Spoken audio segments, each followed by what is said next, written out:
গতকাল ছিল অন্তর্বর্তীকালীন সরকারের প্রধান উপদেষ্টা ডক্টর মোহাম্মদ ইউনূসের শেষ কর্মদিবস।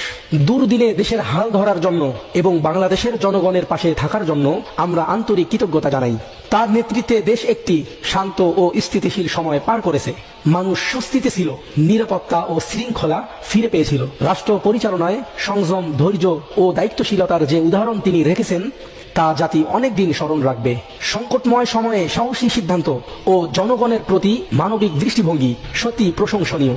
আমরা তার সুস্থতা, দীর্ঘায়ু ও ভবিষ্যৎ জীবনের সর্বাঙ্গীন সাফল্য কামনা করছি। দেশ ও জাতির কল্যাণে তার অভিজ্ঞতা ও প্রজ্ঞা ভবিষ্যতেও পথ দেখাক, এই প্রত্যাশা রইল। বাংলাদেশ তার অবদান কৃতজ্ঞাচিত্তে স্মরণ রাখবে। যখন আপনি ফেসবুকে লিখেও পোস্ট করতে পারবেন না বা পোস্ট করার পর সেই পোস্ট অনলিমি করে রাখতে হবে, তখন প্রফেসর ইউনূসের কথা মনে পড়বে। যখন আপনি সরকারের বিরুদ্ধে কিছু বলতে পারবেন না, বলতে গেলে মামলা খাওয়ার ভয় হবে, তখন ইউনূস সরকারের কথা মনে পড়বে।